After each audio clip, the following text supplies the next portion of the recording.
Hello intelligent life forms and also humans. This is The Black Hole, a new show where even 15 minutes seems like an entire week and where we understand the gravity of the situation. Welcome back to the first episode of The Black Hole for the year 2119. We are very excited to return and look forward to giving news stories a voice, even in vacuum. So let's recap everything that happened this week. In national news, a man is in paralytic shock after having extremely cold samosa.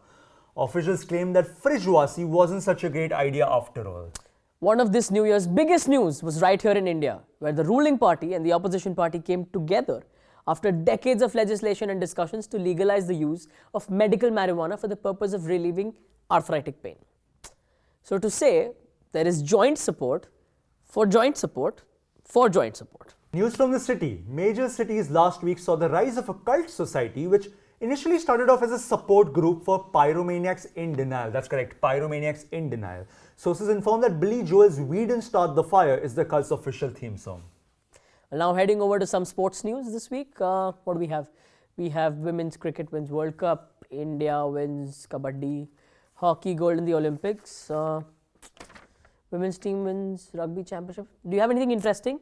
Yes, I do, Ritviq. So, Indians men's cricket under-17 Team A won against Team B in a practice 5-over match on a normal training day. Nice, that is news. And also, one of the players who was in the Indians men's cricket team was seen jogging yesterday morning somewhere around Worli. Awesome. And now something for the jazz fans out Yes, there. of course. For the jazz fans out there, a band leader who claimed to have the tallest piano player was caught this week, as the said piano player was found out to be only 5'8". So basically nothing new, just a story about a guy lying about the size of his pianist.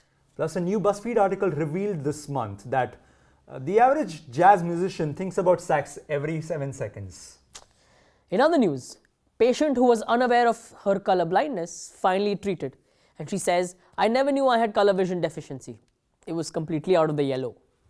Also, a man was told by the doctors that he had lost a lot of blood, following which he was immediately fired as the manager of the blood bank. Now moving on to our Agony Aunt segment, where viewers write to us via Facebook's postal service for our resident agony aunt to provide her suggestions. This week, Sonia writes to us from Delhi. "Dear Agony Aunt, I am writing to you because I am in a major emotional crisis of my life. My robot won't reply to my texts. What should I do? I really think this robot was the one. Please help me." Well, dear Sonia, have you tried turning him on and off again? Or else start relying on humans, like engineers, so that they can fix your robot. But do not abandon hope. Try talking to him, and if it doesn't work, it's time to ask, has your relationship become too mechanical? News reports show that a UFO was seen in India. People missed it because they were busy looking at the girl smoking next to the footpath. Well, in some good news, we have good news for residents of Bandra. Government offices will now accept bright red shorts, tight V-neck t-shirts, and an undercut as an alternative to your residence proof. Also, we have come such a long way in technological innovation that even the railway ministry finally installed Wi-Fi on trains, because why should people be the only ones hanging while on a train? In national news, India finally goes to international court over the conflict with the English over the Kohinoor diamond. As of today, various reports show that from a legal standpoint, India's chances at winning this are bleak, almost impossible. Like, wow, where are Vijay Mallya's lawyers when you really need them? Also, in his address for the new year, our nation's Prime Minister urges us to recycle as much as our daily soaps do. And now in international news, a new Stranger Things movie is out this week. Sadly, it's being sued for its entire concept of upside down. Sued specifically by Australia, bats, people doing handstands that kiss from the century-old OG Spider-Man movie, and Mahindra Scorpios in Rohit Shetty films. Well, this year marks the 7th time in 150 years that Pluto was reassigned to its position as a planet after being considered to be a dwarf planet. It's almost as if Pluto is the V-neck t-shirt of planets. Like, you never know when they're back in or out again. Also, after the 10th death anniversary of genius, billionaire and philanthropist Elon Musk, his kids have decided to release a new perfume in his memory. They are calling it Elon's Musk. Right. Now moving on to the classified section of the digital newspaper, that is this show. Wanted. Wanted. Serial killers on the loose disguising themselves as Teletubbies from a century ago. Wanted. Wanted, a social media app that doesn't copy the one thing Snapchat has. Wanted uncles who don't make adult jokes at the first opportunity they get. Well, now moving on to not wanted. Not wanted, ilaichi in biryani, kadi patta in poha, and pineapple in pizza. Not wanted panwalas who don't know directions. Not wanted people who still wear Avicii bands even months after the concert. We get it, you party hard, and also that you haven't partied for months now. Also, spine surgeons enjoyed their New Year holidays last week as they now get back to work and get back to work.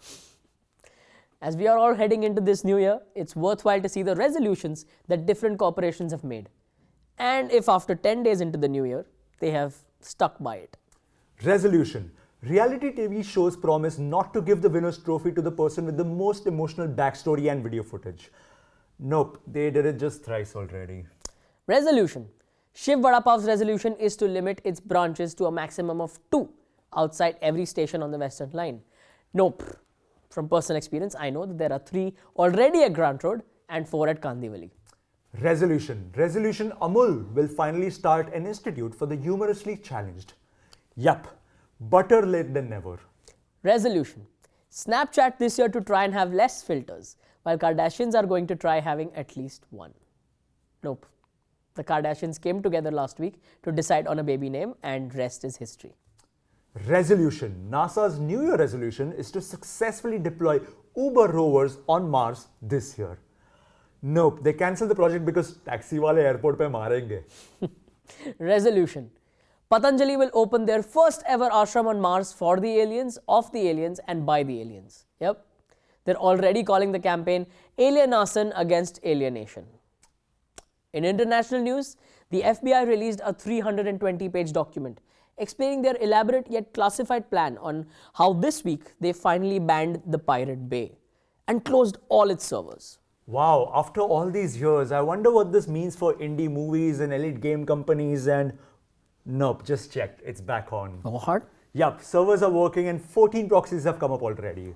Although in other international news, just after 100 years of lifting the ban on having 2 children, China, for some reason, now bans foreplay. And Egypt, upset about overly sexy portrayal of Cleopatra in a new music video, bans Coldplay. And in Bollywood this week, Ram Gopal Varma Jr. bans screenplay. Speaking of screenplays not existing, today marks Salman Bhai's 1-year anniversary. Oh wow. Yes, love you bhai, stay safe. As in people in the city stay safe, because Bhai has plans to go out tonight. To be fair, it is rare to see Bollywood stars around Mumbai anymore. And to talk about this shift of Indians from Bollywood to Hollywood, let's move on to our top story for this week, which is quite literally the talk of the tinsel town. As you might have heard, our very own Bollywood, as we know it, is now heading towards extinction. What started out as a trend back in the 21st centuries has now, 100 years later, led to this. Back then, it was mostly about actors moving to Hollywood for better opportunities and whatnot. But as the years progressed, Indian filmmakers, writers, technicians, music directors, cooks, and even spot boys have moved to Hollywood. Although major corporations with stakes in leading studios in the US are calling it a merger, that's hardly what it is. So today we have with us Kapoor Khan, who hails from a family of hardcore Bollywood fans who have been a witness of this sad transition. He's the head of NNMD, also known as Nautanki Na Milegi Dobara. That's right. The NNMD group, for the past 80 years, have been trying to educate Indian people about the importance and this transition of Desi entertainment. Welcome, Mr. Kapoor Khan. Hello. Keep rolling. So we are rolling, you can speak. No, it's like, keep rolling is an official chant. You know how we say Jai Hind, Jai Maharashtra to show our respect towards our nation and our state? Similarly, at NNMD, we say keep rolling because it reminds us of our goal. Which is? Bollywood must keep rolling. People say things like Bollywood is on its deathbed. No, not on my watch. That's mighty ambitious, Mr. Kapoor Khan. Considering that Sir Ranveer Singh's grandson moved to the Beverly Hills last weekend, it is rumored that his acting and dance skills were just like his grandfather. Great loss for Bollywood, don't you think? First off, please just call me KK. It sounds more filmy, don't you think? And also about Ranveer Singh Jr., NNMD wishes him well, of course. See, let me make one thing clear. We're not against better employment opportunities. There is no doubt about the fact that actors, filmmakers, writers, and even technicians that have moved to the States will prosper. However, there is the khel, a game that all these people are being sucked into. So you're saying that there's more to this than meets the eye? Yes, definitely. If you consider the 21st century alone, in 2020, Bollywood started achieving a new high. I mean, it's almost like every film had started making sense. They were all making blockbusters. However, around 2050, in the search for more diversity in their film fraternity, Hollywood started uprooting Bollywood stars. First by offering them meaningful films. But because some stars were unprofessional, Hollywood had to import the directors as well, who were used to the tantrums thrown by these stars. Right. And that's how the pattern began. Right. So they basically pulled off a dosti ko rishtedari mein badal diya. Exactly. Indian producers absolutely loved this deal because now they did not have to spend so much money on expensive foreign locations because they were already there. In fact, they also moved their offices there. The only people left here now are us, who believe that we can still save Bollywood. That's quite astounding, KK. Also, last month you took a trip to a local village to conduct a workshop on Nautanki. How did that go? A blockbuster success. The crowd's reaction was very good. Overreaction, just the way I like it. We had children as well as adults with us there. Nautanki is Bollywood. Bollywood is Nautanki. I mean, if you want the younger generation to start caring about something, you need to tell them where it comes from. We also had a screening of Dabangg 7, especially for them after the workshop. Salman sir's era was Bollywood. My grandfather, my pappy, used to hang out at outside Galaxy Apartments, outside Salman Khan's house, all the time. Sadly, of course, like before Tsunami Katrina wiped it out. Right. So, KK, maybe you could tell us a little more about this scale that you think that Hollywood is allegedly playing. Yes, of course. See, our ancestors have told us that बड़े-बड़े देशों में छोटी-छोटी बातें होती रहती हैं. But this is not a छोटी बात. A lot is going on the inside in that बड़ा देश. So I decided to go all Byomkesh on this case. And what I discovered, it's a lot more shocking than I could have expected. Like if it is, then we need to know. Then the nation needs to know. So the reason why the transition happened is a cliche. It's so overdone. It's like giving a lifetime achievement award to Gulzar Saab at every award function. I mean, it's money. A cliche. It's money. It's money. It's money. It's money. It's money? How is it money? Like I said, by mid 21st century, Bollywood had taken over the world, which is also because of the population explosion in India. Right. So Indians started moving to US, UK, China, Antarctica, wherever they could go. But by the end of the 21st century, Indians became a majority in the US. Bigwigs and studios of Hollywood had 100 years worth of research with them. And so when Hollywood as an industry started failing, the Bollywood fraternity was called upon in the name of diversity to restart the inflow of money in the States. This is crazy. Like, we must say, KK, like, so basically they're using our diversity to divide and rule. Yes, very much so. And it's not the first time that this is happening with Indians, trust me. But wasn't this kind of precedented? Like over the couple of decades, Bollywood has been doing the same thing over and over and over and over again. The audiences are bored. Like I'm bored, everyone's bored. So I can understand that the actors and filmmakers might want to change as well. Yes, you've got that right. I mean, even for someone who's hardcore fan of Nautanki like me, even I wouldn't want the same kind of Nautanki again and again, like all the time. But then we abandoned it completely, and that's when things spiraled downwards. Even when filmmakers tried to present a newer kind of cinematic experience, we audiences didn't give a chance to them. By putting them under the umbrella of it's Bollywood, it's all the same. That's not fair. And subsequently, such films stopped getting made on account of the economic risk that they would entail because no one would see them. Exactly. And studios reverted back to making the films that most of the audience didn't mind. Sometimes even a senseless, scriptless comedy is all you need to make your day better after a hard day of work or on your weekend off with the family. These films were their hard day of work, which is what brings us to where we are now. Fair point. So come on, what is the silver lining here for us Bollywood lovers? Like, what should we be looking forward to in like a situation like this? Look, like I said, we are not against employment opportunities. Right. Okay. We want our stars to receive international recognition. They deserve it. They deserve it. I mean, we just don't want to end up ignoring our own roots. People from over 100 years ago, Mr. Amitabh Bachchan, Govinda, Fardeen Khan. Okay, maybe not Fardeen Khan. We shouldn't put him on that list. Yeah. But my point is that all these people have raised Bollywood like their own child. And now that it's aged perfectly, It's time for us to be there for Bollywood, like how children are expected to be there for their parents in their old age. Like Bagban 3. Exactly. What you just said, KK, is very moving. So your message to all of us and the Bollywood fraternity out there is that there's no harm in working abroad, but one must know where home is and one must come back because ये वो बंधन है जो कभी टूट नहीं सकता टा टा टा टा रा रा. And that reminds me, there is a screening of Swades, special screening of Swades at NNMD. This is an invitation for everyone who is listening. Please do attend the screening, spread the word. We need to save Bollywood now because it's not just about this country's entertainment anymore. It's slowly becoming about nationalism. Okay. This was truly inspiring. This not the nationalism bit. This was truly inspiring. All of us here at TBH are rooting for you to be honored with the Lifetime Achievement Award at the 162nd Filmfare Awards next year. Thank you. So that was Kapoor Khan for all you folks. The information has come our way today is really important. Yes, we agree that Bollywood has had its highs and lows these 2 centuries, but now Bollywood is dying. We're abandoning it.